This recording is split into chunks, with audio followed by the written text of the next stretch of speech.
Labas visiems sugrįžtantiems į mano kanalą, o tie, kas tik dabar mane atrado, labas.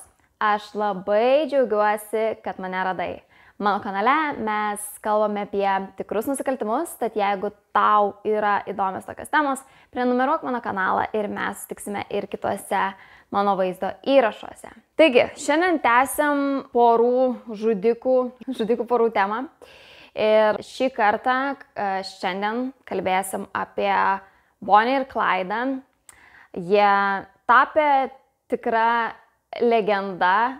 Aš manau, jie beveik atrodo kaip netikri išgalvoti veikėjai, nes dabar yra sukurta begalės filmų, spektaklių, dainų apie Bonnie ir Clydą, tačiau tai buvo reali istorija ir aš šiandien ją jums ir papasakosiu. Taigi, 1909 metais, kovo 24 dieną, Emas miestelyje, Teksase, gimė Clyde Barrow.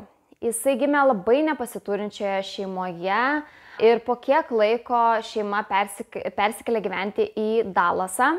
1929 metais, kaip turbūt daugumai jūsų žinoma, Jungtinės Amerikos valstijas užgriuvo didžioji ekonominė krizė. Ir iki tol ir taip vos galą su galu suduriančiai Clydo šeimai dabar buvo itin sunku nusipirkti net pačių būtiniausių prekių. Taigi Clydas su savo broliu Buck pradėjo vagiliauti, kad galėtų padėti savo šeimai pragyventi.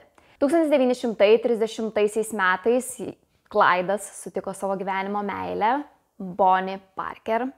Jie susipažino bendros draugės namuose ir iš karto karštai pamilo vienas kitą. Bonnie gimė 1910 metais spalio 1 dieną Rovena apygardoje, Teksaso valstijoje, bet taip pat, kai buvo dar maža, persikėlė su šeima gyventi į Dallasą. Bonnie susituokė būdama vos 16 metų už Roy Thornton, tačiau neilgai trukus po jų santuokos Roy Thornton buvo sučiuptas policijos pareigūnų apiplėšimo metu ir nuteistas kalėti labai ilgam laikui. Bonnie niekada nesivargino nutraukti šios santuokos, jinai paprasčiausiai gyveno, lyg to nė nebūtų nutikę. Ir tai įrodė ir tai, kaip karštai ir greitai jinai pamilo Clydą ir paniro į jų dviejų santykius. Ji atgal nebesižvalgė ir ji nieko nematė kito, tik tais Clydą. Tačiau dėja, Bonnie ištiko tas pats likimas kaip ir su pirmąja savo meile. Clydas buvo sulaikytas ir nuteistas kalėti sugriežtinto režimo kalėjime net 14 metų už 2 automobilio apiplėšimus ir 5 įsilaužimus į svetimus namus. Šis kalėjimas 21 metų Clydui buvo itin žiaurus. Šiame kalėjime buvo taikomos žiaurios bausmės ir griežtai elgiamasi su kaliniais. Jie turėjo dirbti itin sunkius fizinius darbus po 14 valandų. Taip pat per kalinius būdavo laipiojama žirgais ir jie būdavo mušami beisbolo lazdomis. Taip pat karts nuo karto kaliniai būdavo užmušami, turbūt tiesiog netyčia, nes per tokias žiaurias bausmes tikrai galėjo pasitaikyti nelaimių. Tačiau net ir tai nebuvo didžiausias Clydo košmaras šiame kalėjime. Jo didžiausiu siaubu tapo Ed Crowder, itin žiaurus nuteistas kalinys, kuris savo auka pasirinko Clydą ir net kelis mėnesius jį mušė ir prievartavo. Galiausiai Clydas neišlaikė šitų kankinimų, susirado vamzdį ir užmušė Edą. Ir jisai sugebėjo pasišalinti iš įvykio vietos, o už šį nusikaltimą bausmę prisiėmė kitas kalinys, kuris jau ir taip buvo nuteistas kalėti visam gyvenimui. Taigi, Clydas tą dieną iš vagiliaujančio vaikinuko tapo šaltakraujų žudiku ir jisai buvo pilnas pagiežos teisėsaugai, jis kaltino sistemą, kad jis pateko į tokį griežtą kalėjimą ir jisai buvo pilnas pagiežos ir noro kerštauti ir taip pat buvo pilnas dėkingumo šiam kaliniui, kuris jam padėjo išsisukti nuo bausmės už tai. Jis dar sėdėdamas kalėjime su kitais kaliniais ėmė fantazuoti apie tai, kaip jie išėjusi laisvę galėtų suformuoti savo gaują ir grįžti į kalėjimą, suorganizuoti kalinių pabėgimą ir taip padėti savo draugams ištrūkti pagaliau iš šito žiauraus kalėjimo sąlygų. Ir kadangi Klaido elgesys pasikeitė, jisai tapo maištaujantis, jis susilaukdavo vis griežtesnių ir griežtesnių fizinio darbo bausmių. Galiausiai jis nebeatlaikė šio spaudimo ir norėjo išsisukti nuo šių fizinių darbų. Ir šie darbai buvo tokie alinantis, kad daugelis kalinių pasiryždavo save susiluošinti tam, kad išvengtų šių darbų ir prie jų prisijungė ir Klaidas. Jis nusprendė nusipjauti savo 2 kojų pirštus, kad taptų luošas. Tačiau 1932 m. vasario 2 d. Klaidas buvo paleistas anksčiau laiko. Jo tėvai kreipėsi į teisėsaugą ir prašė suteikti malonę jų sūnui, remdamiesi tuo, kad jis labai jaunas ir kad gali pasitaisyti ir šis kalėjimas jam pernelyg griežtas.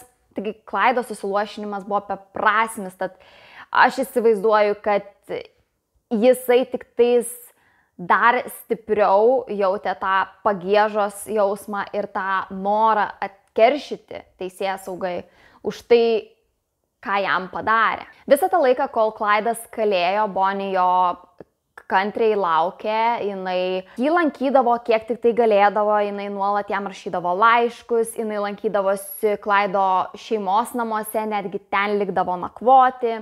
Ir Klaido šeima labai pamilo Bonnie. Jie manė, kad jinai miela mergina, kuri labai myli jų artimąjį Klaidą. Taigi jie mielų norų įsileido ją į savo šeimą.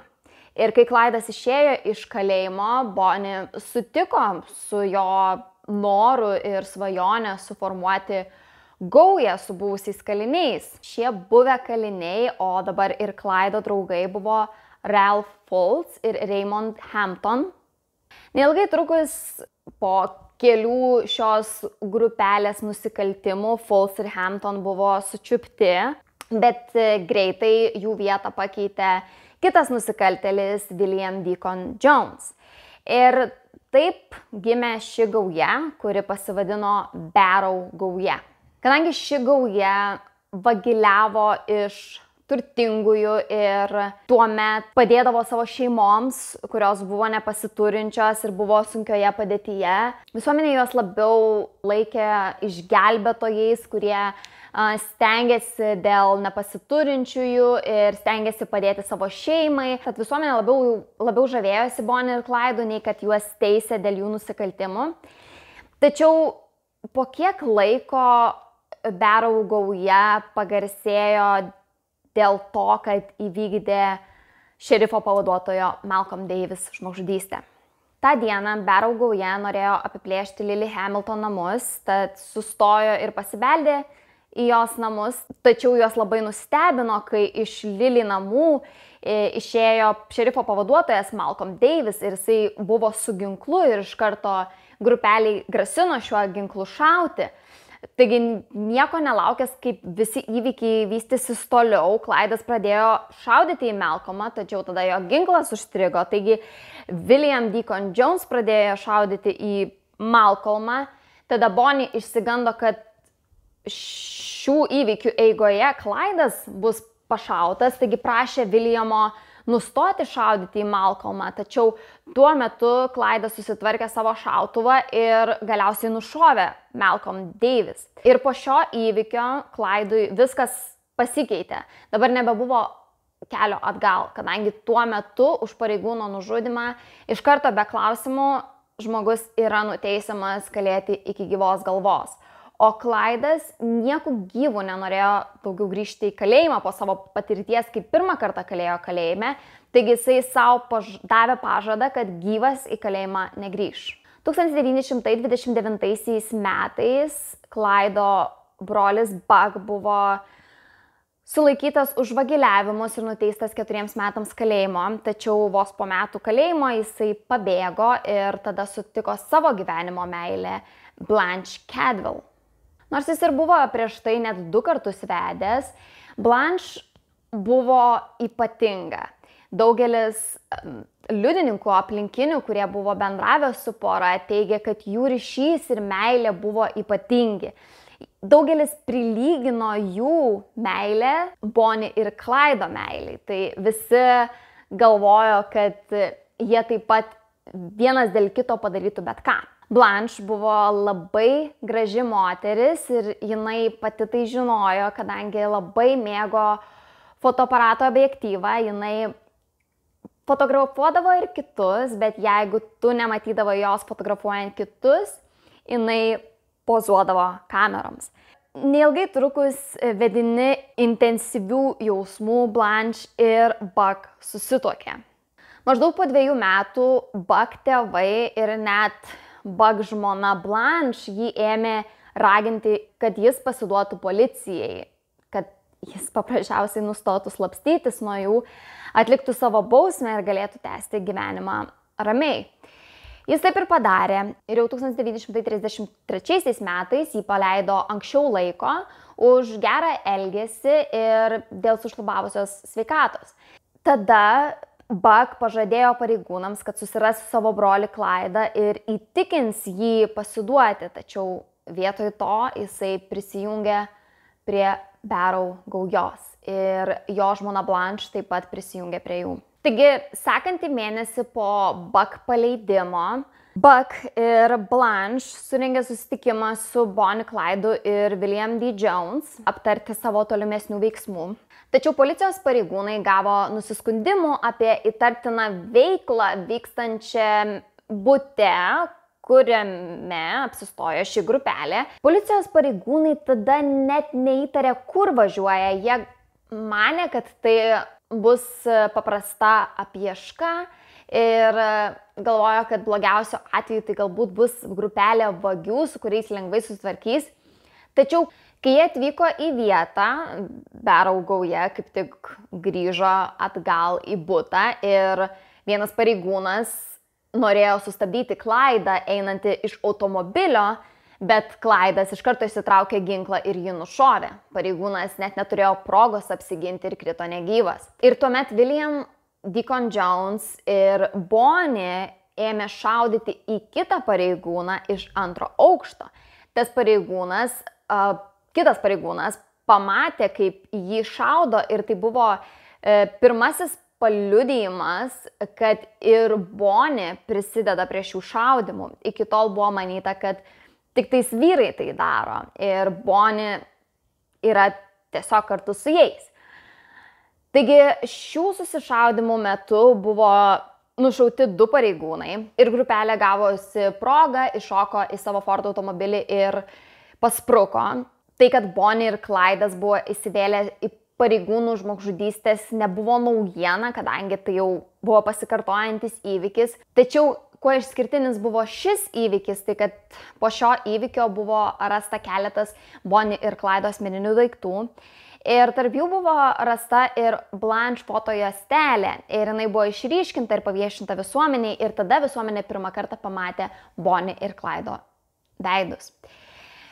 Tai buvo Bonnie ir Clydo fotosesijos su ginklais ir su cigarais. Ir vėliau Bonnie sakė, kad jinai gailisi tos fotosesijos su cigaru, kadangi jinai yra nerūkanti, jinai norėjo tik tais papozuoti šioms fotosesijoms, tačiau dabar jaudinosi, kad visi galvos, jog jinai yra rūkanti. Argi neironiška, kad jinai jaudinasi dėl savo įvaizdžio visuomenėje. Na, jinai nesijaudina dėl to, kad visuomenė ją laikys vagilę, žudikę ir taip toliau, bet jinai jaudinasi dėl to, kad visuomenė pagalvos, jog jinai rūko. 1933 m. birželio 10 d. Wellingtone, Teksase, Clydas prarado savo automobilio kontrolę.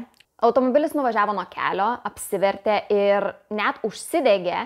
laimiai Bonnie, Clydas ir William Deacon Jones, tai yra visi keleiviai, kurie tą dieną keliavo. Jiems pavyko išlipti iš automobilio ir išsigelbėti, tačiau Bonnie tada patyrė rimtų sužeidimų. Jis apdegė ir susižeidė koją bei tapo luoša. Po 8 dienų nuo šios nelaimės jau visa Barrow gauja kartu su Blanche ir Buck susirinko platė miestelyje ir apsistojo ten esančioje smuklėje, kadangi tuo metu smuklėje galėjai ne tik išgerti, bet ir pernakvoti. Taigi grupelė nusprendė pailsėti ir kelias naktis čia pernakvoti. Iš pradžių gyventojai galvojo, kad tai yra mokiniai leidžiantis vasaros atostogas, kas ganėtinai juokinga, nes jie buvo pakankamai subrendę jaunuoliai, kuriems buvo virš 20 metų, bet gal ir buvo sąžininga, kad jie taip pagalvojo, kadangi jų buvo itin mažas ūgis ir jie buvo labai smulkus, taigi buvo gal ir galima sumaišyti su vyresniais mokiniais. Tačiau sekantį rytą Blanche išėjo į miestelį nupirkti medicininių prekių Bonnie sužeidimams gydyti. Ir tada policijos pareigūnai įsižiūrėjo ją geriau ir suprato, kad čia bus Buck žmona, Blanche Cadwell. Ir greičiausiai visi tie jaunuoliai, jie priklauso Barrow gaujai, tuo metu ieškomiausiai Jungtinių Amerikos valstijų gaujai. Taigi jie pasikvietė pastiprinimą ir jau tos pačios dienos vakarą policijos pareigūnai atvyko. Jie iš karto pasistatė savo automobilį prie smuklės garažo, kad Bonnie ir Clydas nesugebėtų pasprukti savo automobiliu. Ir tada pareigūnai užkilo į viršų iki Blanche ir Buck kambario, pasibeldė į jį. Ir staiga Clydas iš kito kambario pradėjo jo šaudyti, net netidaręs durų, kadangi Clydas žinojo, kas tenais beldžiasi. Jisai puikiai žinojo, kad tai bus pareigūnai, kurie atvyko jų sulaikyti. Ir pareigūnas buvo iš karto sužeistas ir taip pat į pareigūnų automobilį, kuris buvo paliktas lauke, buvo pradėta šaudyti. Į jį šaudė William Deacon Jones ir pareigūnai pamatė, kiek jie turi Barrow gauja, kiek turi amunicijos, išsigando ir nusprendė, kad šiuo atveju jiems geriau evakuotis, nes kitaip jie rizikuoja savo gyvybę, taigi jie išvažiavo. Ir Barrow gauja taip pat pasišalino iš įvykio vietos. Barrow gauja per šį susišaudimą taip pat neliko be sužalojimų.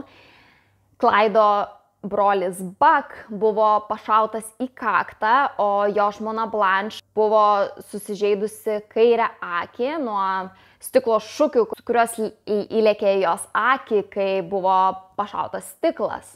Po šio susišaudimo gauja sėdo automobilius ir paspruko į Dexfield parką. Jie tikėjosi tam privatumo ir pakankamai laiko užsigydyti žaizdas, bet žinoma, miestelio gyventojai atkreipė juos dėmesį.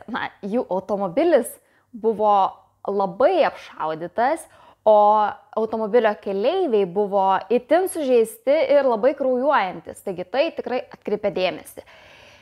Ir vietiniai kreipėsi į policijos pareigūnus, kurie iš karto suprato, kad tai bus greičiausiai Barrow gauja. Ir nusprendė jų eiti ieškoti, atvyko į parką. Ir vietiniai gyventojai, ypač mažesnių miestelių, tuo metu jie neturėdavo labai daug veiklos, tad kai pamatė, kas vyksta Dexfield parke, jie negalvodami susirinko pasižiūrėti, jie net neįvertindami, koks pavojus jiems gali kilti. Susirinko ten stebėti, kas vyksta. Net 50 vietinių gyventojų atvyko pasižiūrėti. Taigi apie 50 vietinių civilių gyventojų paprastų susirinko stebėti, kaip policijos pareigūnai bando sučiupti tuo metu pavojingiausią Jungtinių Amerikos valstijų gaują, tai Barrow gauja. Gauja spėjo pasislėpti slėptuvėse ir pradėjo šaudyti į pareigūnus. Kulkos lėkė tiesiai per civilių galvas, taigi jie taip pat pradėjo slėptis. Ir per stebuklą Bonnie, Clydui ir William D. Jones pavyko pasprukti, tačiau kitiems taip nepasisekė. Policijos pareigūnams pavyko užspeisti Buck ir Blanche į kampą, taigi neturėdami kito pasirinkimo, jie pasidavė. Blanche išlindo iš slėptuvės ir prašė medicininės pagalbos pašautam savo vyrui Buck ir pati pasidavė policijos pareigūnams. Buck buvo išvežtas į ligoninę, tačiau jisai neišgyveno. William D. Jones po šių įvykių nusprendė, kad būti su Bonnie ir Clyde yra pernelyg pavojinga, taigi atsiskyrė nuo jų ir grįžo į Teksasą, tačiau čia buvo greitai sučiuptas pareigūnų. Ir kai pareigūnai jį apklausė, jis vertė visą kaltę Clyde'ui, jis teigė, kad Clyde'as neturi jokios sąžinės, kad jis yra savanaudis, kad jisai žiūri tik tai savęs ir kad jam nėra svarbi žmogaus gyvybė. Jisai iš esmės pasakojo tokią įvykių versiją, kuri būtų jam patogi ir bandė kuo labiau save atitolinti nuo Clyde'o darbelių. Tačiau tai Clyde'o nepykdė, kadangi pats Clyde'as jį taip išmokė, nes Clyde'as suvokė, kad jeigu jo bendrininkus ir kažkada pačiups, tai jiems geriau pasakoti tokią įvykio versiją ir versti viską ant Clyde'o, kadangi Clyde'as taip ar taip turėtų kalėti visą gyvenimą, taigi jisai nieko nepraras, o jo bendrininkai galėtų gauti šiek tiek švelnesnę bausmę. Nors Bonnie ir Clyde'as visuomenės akyse buvo užkietėję nusikaltėliai, jiems taip pat buvo labai svarbu šeima ir jie nuolatos susitikdavo su savo šeima. Clyde'o mama visada žinodavo, kur jis yra. Jisai niekam to nesakydavo ir nuo visų tai slėpdavo, tačiau jo mama tai visada žinojo. Ir jisai rasdavo būdų, kaip jai tai pranešti. Clyde'o mama į jų susitikimus visada ruošdavo karšto maisto, kad Clyde'as ir Bonnie galėtų bent kartą pavalgyti kažkokio naminio maisto. Ir vieno tokio susitikimo metu iš karto po Buck mirties Clyde'o mama jam pasakė, kad žino, jog Clyde'as mirs ir jinai su tėvu nutarė, kad jiems būtų geriau palaukti, kol tai atsitiks ir tik tada statyti bendrą paminklą Buck ir Clyde'ui, kadangi taip jie sutaupys pinigų, kurių ir taip jiems trūksta. Ir tai gali turbūt nuskambėti žiauriai, kai mama taip kalba ir jau lyg tikisi ir yra pasiruošusi, kad jos antras sūnus mirs. Tačiau iš ties ji tiesiog puikiai suprato situaciją. Ji žinojo, kad Clyde'as įvykdė per daug žiaurių nusikaltimų, kad policija nustotų jo ieškoti, o jos sūnus niekada nepasiduotų policijai gyvas. Tad jinai suprato, kad tai yra tik tais laiko klausimas ir aš manau, kad tai yra labai liūdna, kadangi jinai nebuvo dėl nieko kalta, tai buvo jos sūnų pasirinkimas, jie pasirinko tokį kelią, o tai jai dabar reikėjo kentėti netektis.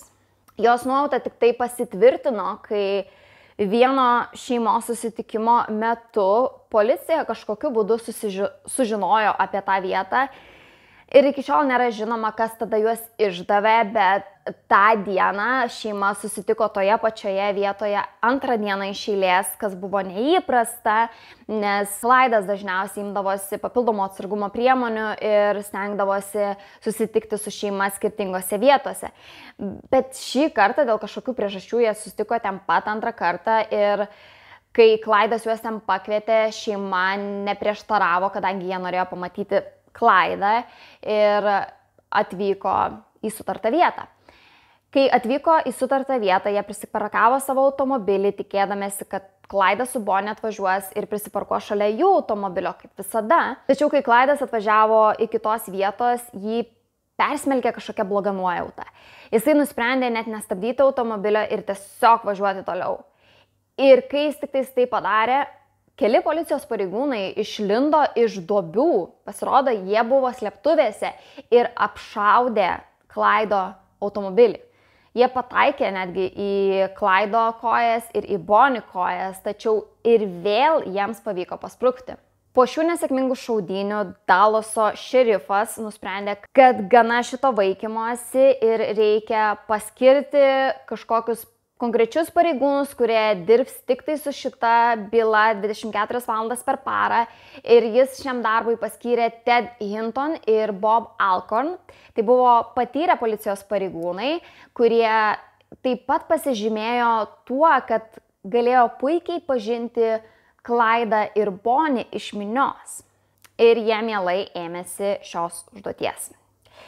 Clydui po brolio netekties ir sučiupto William D. Jones bei sučiuptos Blanche Cadwell jam reikėjo pastiprinimo. Tad 1934 m. sausio 16 jisai surengė taip seniai planuotą kalinių išlaisvinimą iš savo senojo kalėjimo Easttown. Bonnie ir Clydas šį kalinių išlaisvinimą surengė per tirštą rūką. Per šį rūką matomumas praktiškai buvo nulinis, taigi Bonnie ir Clydui užteko tik tais pastatyti savo automobilį prie išėjimo ir Clydas ėmė šaudyti iš savo automobilio tam, kad galėtų užmaskuoti garsus sklindančius iš bėgančių kalinių link jo pusės. Jisai buvo prieš tai įspėjęs tos kalinius, kad atvažiuos ir jie turės bėgti.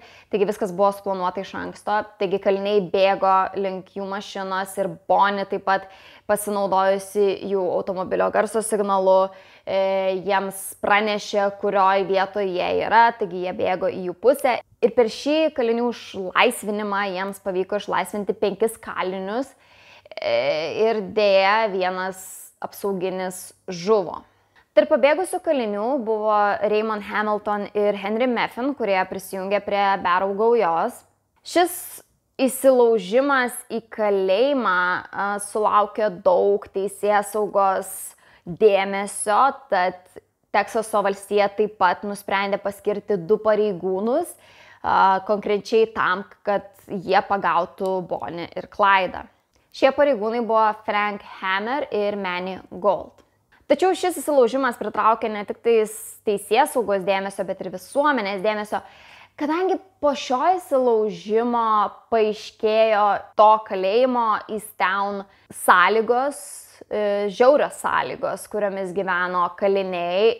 Ir šis iš tikrųjų visuomenės dėmesys padėjo pagrindą pokyčiams į gerąją pusę kalėjimų visoje sistemoje. Taigi Clydas pasiekė tai, ko seniai norėjo. Jisai siekė, kad tuose kalėjimuose būtų geriau elgiamasi su kaliniais. 1934 m. gegužės mėnesį Bonnie ir Clydas pradėjo savo nusikalstamą veiklą Gippslande, Luisianos valstijoje. Netoli šio miesto gyveno ir Henry Meffin, gaujos narys ir dabar jau Clydo artimas draugas. Henry taip pat padėjo Bonnie ir Clydui susirasti atokią slėptuvę. Tai buvo kelis metus apleistas namas ir jis buvo tokioje atokioje vietoje, kad net automobiliui buvo sunku ten privažiuoti.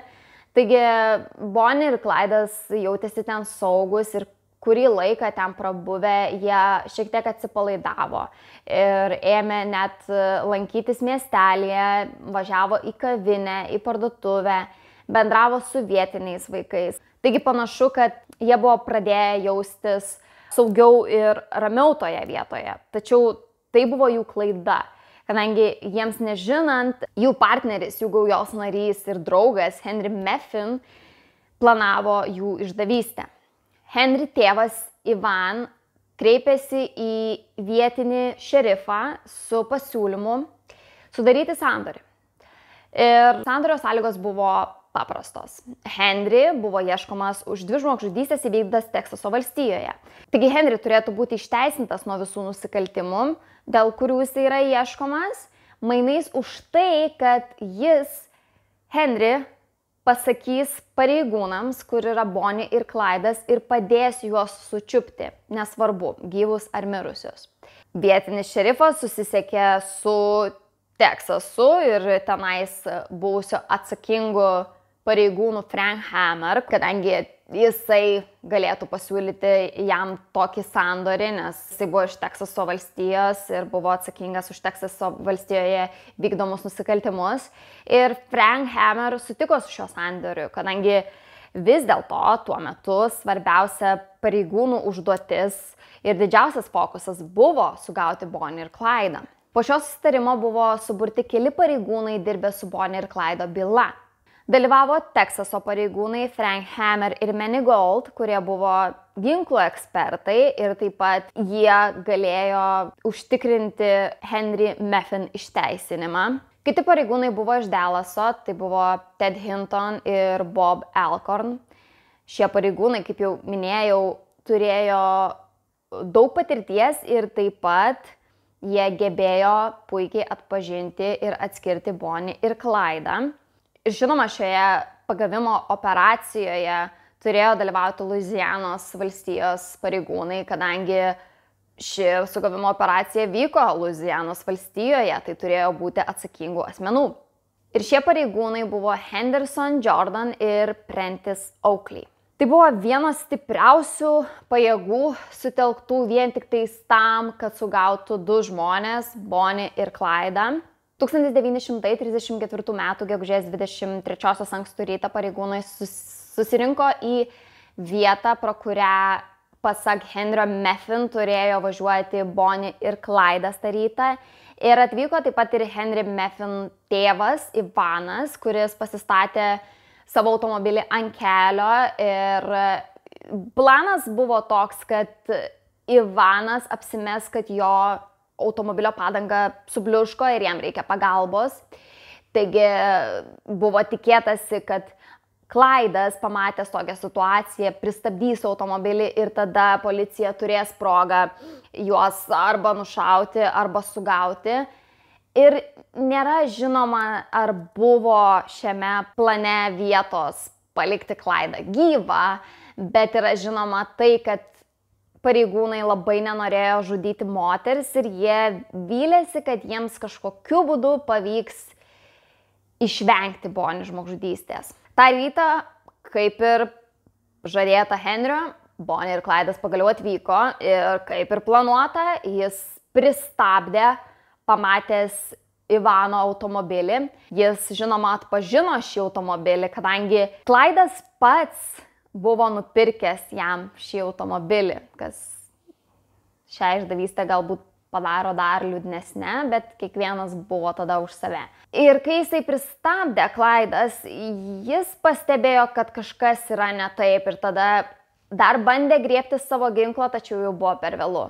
Policijos pareigūnai išlindo iš savo slėptuvių ir pradėjo šaudyti be sustojimo į automobilį. Į automobilį buvo šauta net 130 kartų, 17 iš šių šovinių pataikė į Clydą, 26 į Bonnie.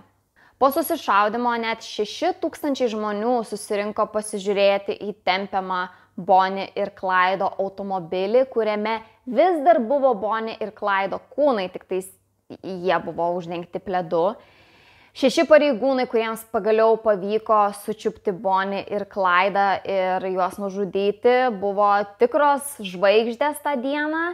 Jie dalyvavo fotosesijose, davė interviu žiniasklaidai, o kitą dieną Bonnie ir Clydo tėvai atvyko atpažinti jų kūnų ir išsivežti į Dallasą laidotuvėms.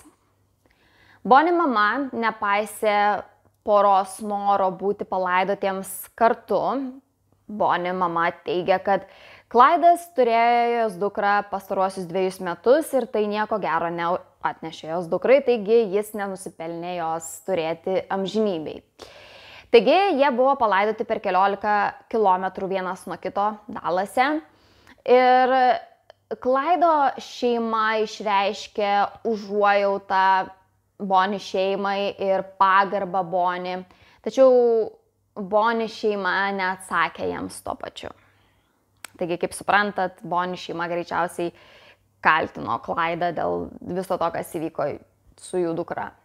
Daugelis stebėjosi, kaip Bonnie ir Clydui pavyko tiek kartų ir taip ilgai pasprukti nuo teisėsaugos, bet tam buvo puikiai priežastis.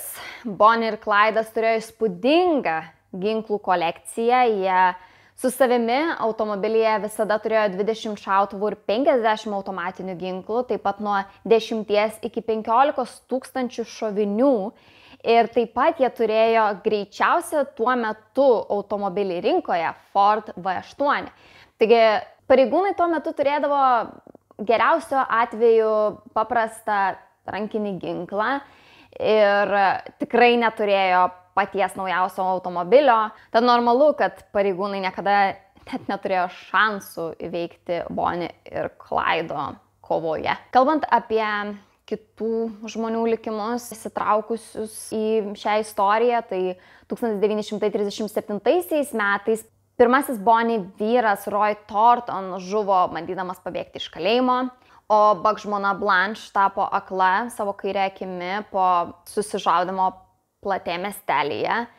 Ji, kai pasidavė, buvo nuteista 10 metų kalėjimo, tačiau buvo išleista anksčiau laiko už gerą elgesį 1939 metais.